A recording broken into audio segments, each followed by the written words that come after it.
talk to us about your experiences in the Capitol yesterday. So I came down to Occupy Olympia.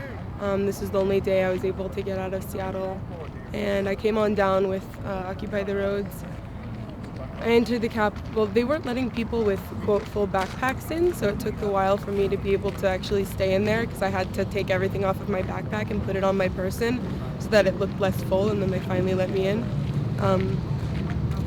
I was inside for a good portion of it when the scuffle in the front happened and they started putting like 3 lines of officers by the front doors. I made an effort to try to start our GA a little bit early as a way to diffuse the situation and get people's attention focused on why we're there, which is direct action democracy right in front of your eyes in a building that we paid for to have direct democracy action take place in. I was with one of our other medics from Occupy Seattle, and when the scuffle at the back happened and the first folks were arrested, we were hearing people inside who could see outside screaming, people are getting beat up.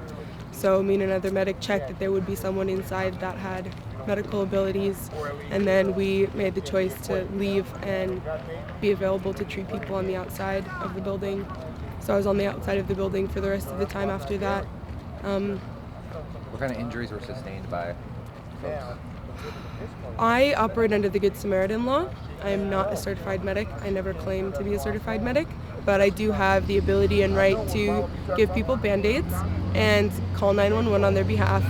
And I can treat folks for pepper spray, and since in Occupy Seattle we've mostly had pepper spray as an offensive mechanism used by the police, I came prepared for that.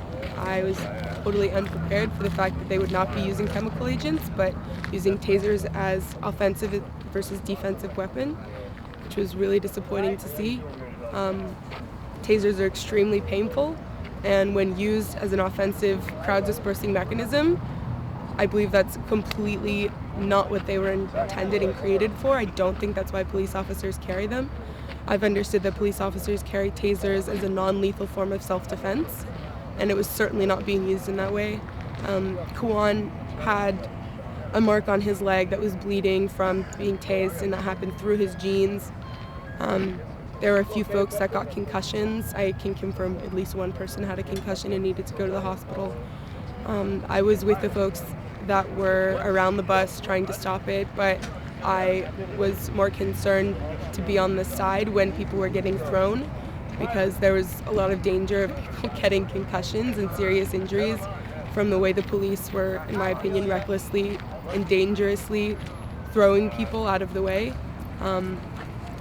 In general, the people that were in front of the bus trying to make it stop were acting non-violently, and I was fully supporting that, so I was on the side trying to catch people so their heads didn't smack the cement.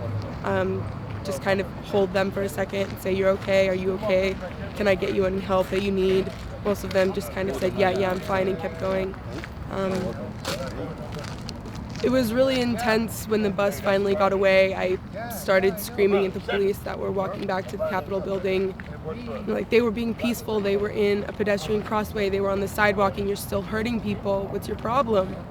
I was really frustrated by that. Was it Olympia PD or was it state? State troopers. A lot of things people are talking about the negative things that they experienced. You're here, right? I want to hear about what positive experiences you got out of yesterday's. Absolutely. I was stoked to see teachers and unions and children and parents and students and healthcare workers and folks fighting for individuals with disability that are being discriminated against. I was excited to see a lot of focus in terms of why we were there. We were there about cuts and the fact that these cuts are potentially able to kill people. I was listening to the candlelit vigil that was amazing outside. There was at least 100 people holding candles and listening to folks with disabilities self-representing their communities and talking about how the budget cuts would have a huge detrimental impact on their lives and the lives of others, particularly if you've got certain kinds of disabilities, you need medication for them. These budget cuts will be cutting the funding that gives you the ability to pay for your medicine.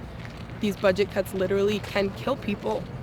And that's obviously not the only reason why they were there, why we were there. Teachers were there because budget cuts are making an entirely necessary profession, nearly impossible to operate and function well.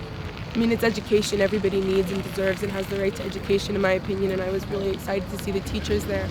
I was excited to see the solidarity between so many different groups of people coming there for so many different particular reasons. I was really excited to see that folks trying to stop the bus were doing it non-violently. I was excited to see that a GA happened.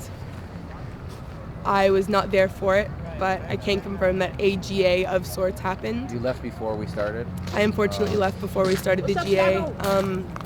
I heard good things about the open discussion and conversation that they were having, and that's one of the main reasons I came into the Capitol building as opposed to just on the steps, is because I wanted to see that building used for what everyone's tax dollars paid for.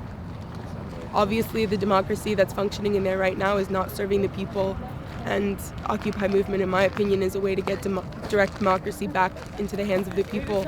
I think that's the most positive thing that came out. We did that. We came, we made our signs, we said our piece. We used the facilities for what they were intended to be used for. We had our GA, and folks attempted to act peacefully, and most of them did. The violence didn't happen until the end. We were there for hours and hours and hours in peace, talking, communicating, sharing ideas. Yeah. It was really just the end. People were having really, really constructive conversations about social justice and issues involving the cuts and how we can go about dealing with them. I saw a lot of people having really intense conversations about strategy and diversity of tactics, and how, in my opinion, it's important for folks to try to go through the government to make changes they want. At the same time, it's just as important for folks to go about changing society in every other way they can possibly see. So, if you identify as an anarchist and you don't want to use the government to fix the problems you see in the world, I totally encourage you to use whatever tactics you can find peacefully to do that outside of our legislative representative democracy system. It's a broken system, and people need to come in and try to fix it from every angle possible.